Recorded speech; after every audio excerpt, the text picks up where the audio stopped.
di boy ni nyina ne se ba bia no mo fa no aposifo kire se nya sa na court kan ye no nti wo mo toto abo ama aposifo so e di tear gas efa mo ho sam anopai me de ba be bo also for ya wono ahwe fidi dwuma na afa dwode hu sam eso honorable kwadwo alanchamatai wono ana akire se ayi cement boy ya de COVID-19 ayi Russia Ukraine war yi sa ne ma mienu ana ma cement boy ayede ne sa no Ghana Agricultural Workers Union go for woman abo National Food Buffer Stock of Faba so said so omo de hye eba amaduane bo ayefo a eyasem papa ano pensem bika were ho an matase a me de eba besumi mrantie nua ba ma me efom wa kafena eni afetwa me gina to akwan ne so aba na mabeto so Sikka FM track wine yen ye kuro Sikka FM 89.5 Yes Sumasa Sikka FM 89.5 Yes Sumasantimai Yes Sumasantimani Ghana ma ye wiase ni aka ho afai mi wura esumni mo ankasa Anna Arise Ghana wamo demonstration no abaso na ni nyina ane se wamo fiti ase wo transport wo bo ho ano a de hu ya ne se ase enkofo no mo nkoma wantwi bi koso wo ahwe TV sa brande na che se posifo yi ne ayi Arise Ghana fo yi aye wantwi twema mentwi bi wo ho no na ni nyina ane se wo che se aposifo atoto tear gas egumu na ni nyina ane se Arise Ghana for ebu nyira ma kokoto muni aposifo nyira ma kokoto na koto akasa bu debose hire mbotimi ayede ebo mu fiti ase anopa no nwotwe no nanya nwumire mo fa mra so mo fa emra na wie na fa so kura no kwan no mo ka asa mo be fa so no koto re ka se da bi sa kwan ne de ma mo nkonkofa kura na emom wo ma mo kwan foforo ya mo fa enkonkofa ya chese na bo koto ho bi na semu ayi koto ibu asemu nyira na fa de chi na mo ko debose hia samo motiko ne de mo kwan da no ampesa mo fa so no a ehwa na mpesa mo fa na posi fa so se da bi ya ma mo kwan ama mo fa o sa kwan no kura no wi se ehwa no mo ya ma mo fa no a ento asa mo fa wa nkodu presidency na chese ade asa na chese mo na dwona na mpesa mo ye no enti posi fa so mo ma kwan ti posi fa na do mo ho esi pampim esa mo ma ye demonstrators no emfa sa akwa ne so ho na demonstrators start se ene yeso ye bato abo ade apemo eno mo to abo pia posi fo ya kwa wi ase police van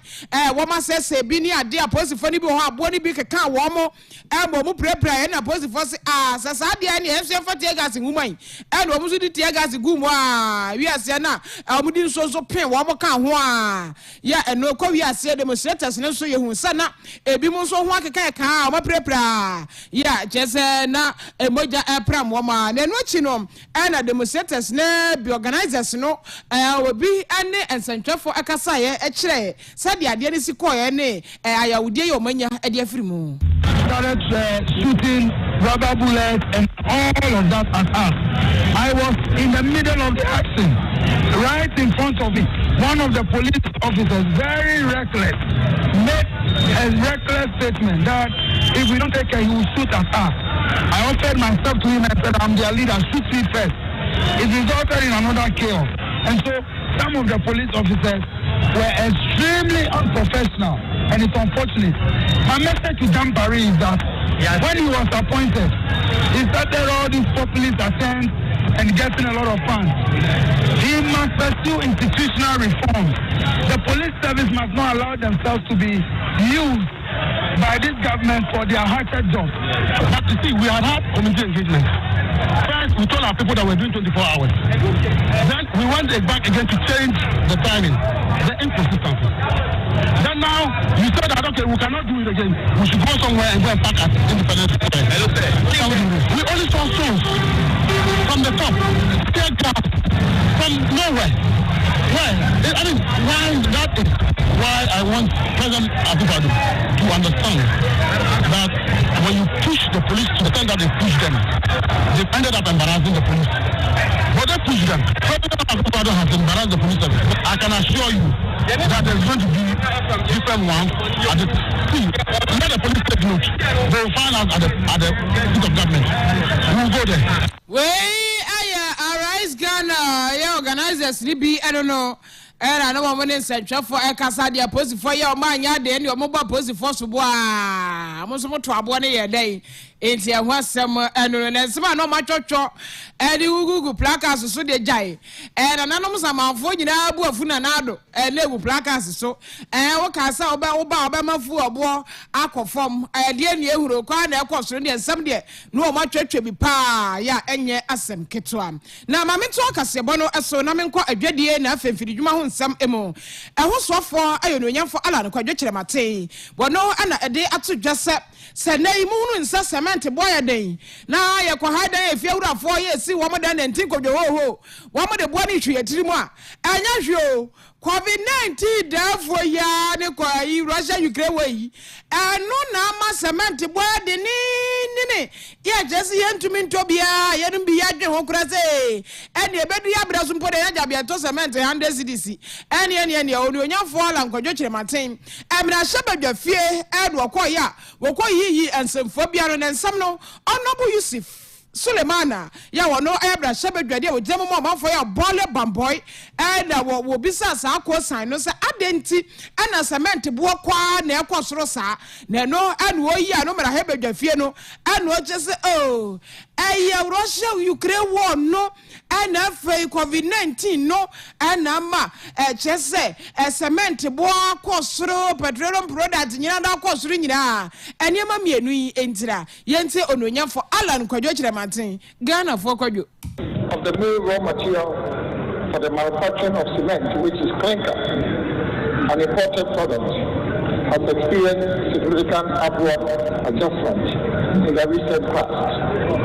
In addition, Mr. Speaker, as this August House may be aware, the cost of freight globally has also seen a very significant increase. This has largely been occasioned by the disruption in the global supply chain, initially caused by the COVID-19 pandemic and subsequently by the Russia-Ukraine conflict. Mr. Speaker, furthermore, the depreciation of our local currency against the United States dollar and the increase in the prices of petroleum products, as well as the cost of electricity, have also contributed to the high cost of production of cement.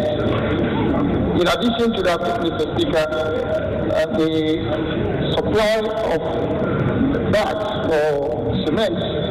has also been disrupted as a result of the conflict. Mr. Speaker, these factors account for the increases in the prices of cement in the local market. Olonya for Alan kwadwo kyere maten anu achi Commander Sugar Factory so asabia di piano anu anchese Commander Sugar Factory no ehwasam bi wo hono ma ehwehwemu gu so ayakoso yokofo ye efa ba bi hwehwemu o enu nti na yehu de ehu yi yentie Ghana for kwadwo bi we. From the initial findings of a forensic audit report, we are aware that the factory has been valued in the forensic report at an amount of $16.9 million as against a book value that was inherited of over $36 million. And that has been a major problem in finding a strategic investor to run and manage and invest in this factory. And the matter is before Yoko. They are undertaking further investigations in this matter, and it will probably help us to understand the difficulties that we've had both in the era of the previous government and the current government in finding a strategic investor to take over the factory at the cost that of the book value of the factory as it is now. But be that as it may, in spite of all the challenges that the majority leader has alluded to, and in spite of the fact that we have this difference in valuation, as a responsible government, we have no choice but to do what we can to ensure that the people of Commander and the adjoining communities have the benefit of the revival of the factory. Ene ati ayo swafo a wo hwe Ghana ye dwadie ana afa fidi nsam fidi nyuma ho nsam aso honorable Alan Kwadwo Chirematen Ghana for Kwadwo mamingura arokacha ana afa aduane ho nsam emuai ani aduane de ne boa yedere pa wo memo Russia Ukraine war intia COVID-19 nyina aka wonti aduane boa yedere pa nanam so ama National Food Buffer Stock Company wamo chese wamo pekwa yomba so abema aduane boa ayefo na Ghana for anya bo adie ne anya kwan ya adwuma de aboa oman Ghana na de o baye ne se anuane ya womo asoa ade agu omo horo o be jabi de agudwom na chese o mu jabi gudwom sa no a ebema anuane na do so a nti ubi a wayere wo de so no enya de se ebeto sanse Buffer Stock fo be hwagum de a ene nyina be pede ne boofo ni bi na chese ya to de a na no ana gawu me kira Ghana Agricultural Workers Union for chese Buffer Stock fo mo sa baso bode ezambo wo mo manoi mo ya de pa wo sa hyehyɛ ye a mode ba sa de ba ya aduane bo betumi ayefo na Ghana fo anya bia to de mo ya de pa na mom gawu fo ebisa se Buffer Stock fo mo yi mo anu mu sa no so enuane no mo obisum ho de mu onuane dodo sum ho no ma sa de mo be kasa mo be jagum na chese Ghana fo anya bia to mo bebre sa mo be jagum de wei aye pani kwankyerefo ya wono gawi wada wono mo ano owura Edward Karewe anu obisa se Buffer Stock fo adu omanum sa do so anuane no wo mo obisum ho a wo be jagum de yentie no. This is a fantastic objective, but then we need to operationalize the objective. The Buffer Stock has been in operation for over 10 years. The major complaint, challenge of the Buffer Stock is to have enough money to buy stocks in huge quantities and store against the lean season. And this is acknowledged by the CEO of the Buffer Stock himself. Now, if the Buffer Stock company is telling us that they are going to release stocks into the market, what we need to ask them is that what quantities do they have? When they are the very people who are complaining that their major problem is lack of money to buy stocks in huge quantities to store, what quantities do they have? And how long will that last? And what is the shortage, the shortfall of food in our market? You need to look at their quantities and the shortfall to see whether their quantity would even be enough. Where I stand and what I know about Buffer Stock,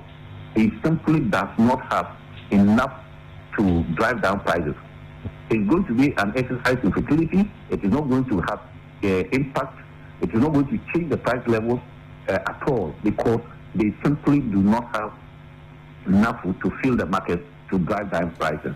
Buffer Stock of forces share the NK. Nanso so wo ni aduane dodo bia sa de obo babara mfa so bia mfa mabia about said the wato abo de abo so na taso no enkwa hwe huriye bia wasi achigide achi wonche hwe enti aduane dodo sa na mo ye ebekwa akosi se ebekwa ni mo akwa akoduru se wo mu ni aduane bebre za ho ma mo yi o manum za no enti we no enwe mfa so bia mabia sa eno achi no owura Karewe kire se oman bia Sikka Kase ni nyina so pa ayawro kacha enti won de wo sra bare se wo kaka nani a won fa nani nkire arokacha yie pa na won so akuafo na sene na won mu aduane bebre eni wo memu yenti owura Edward Karewe.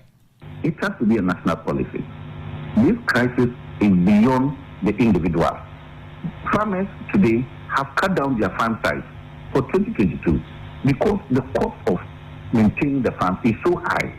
Fertilizer, land preparation, chemicals and so on. So the farmer is completely constrained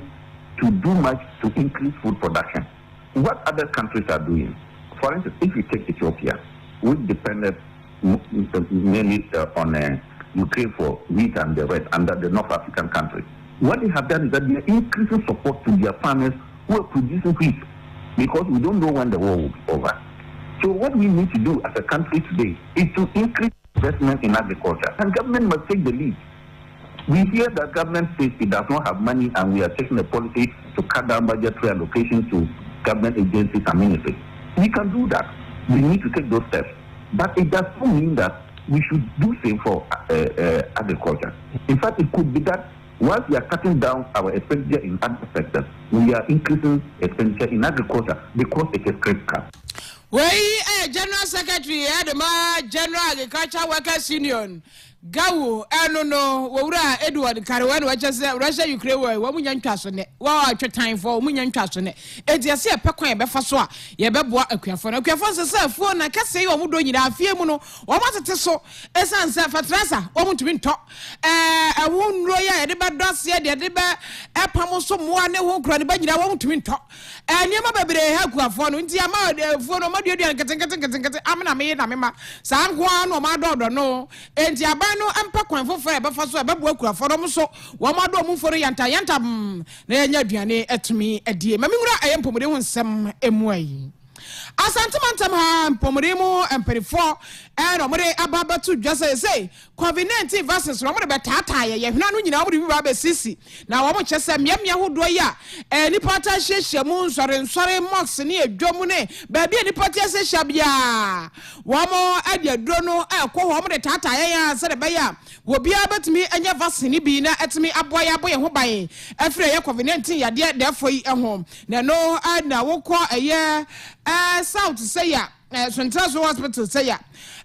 Superintendent ya wono awohom Dr. Thomas Jako Poku HSM wo mo say wo mo fa san hyehyɛ no abro wo no mo pa ama ohwe wo mo records mo enipa ya mo mpatam ho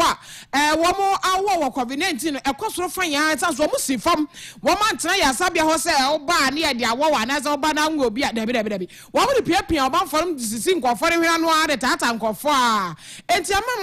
amamfo jinro no a enti sana embomri mpanifo so mbeye awasantemantam a eye pa wosusu sa ebetimi aboa amanipa dodo no ada wono anya COVID-19 adroni bi yentie do. Initially, people were rushing in, but as time goes on, it slowed down. So we had a lot of strategies to make sure that we reach out to a lot of people.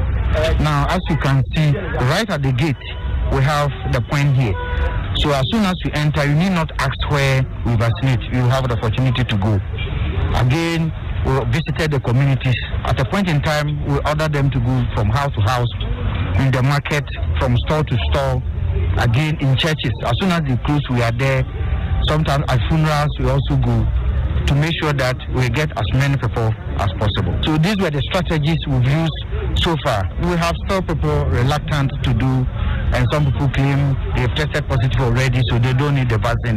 But we are still moving on to get many people to offer themselves for the vaccine. Each morning, there's an announcement, so we continue to the evening, telling people who are even visiting patients to offer themselves for the vaccine. Enti wey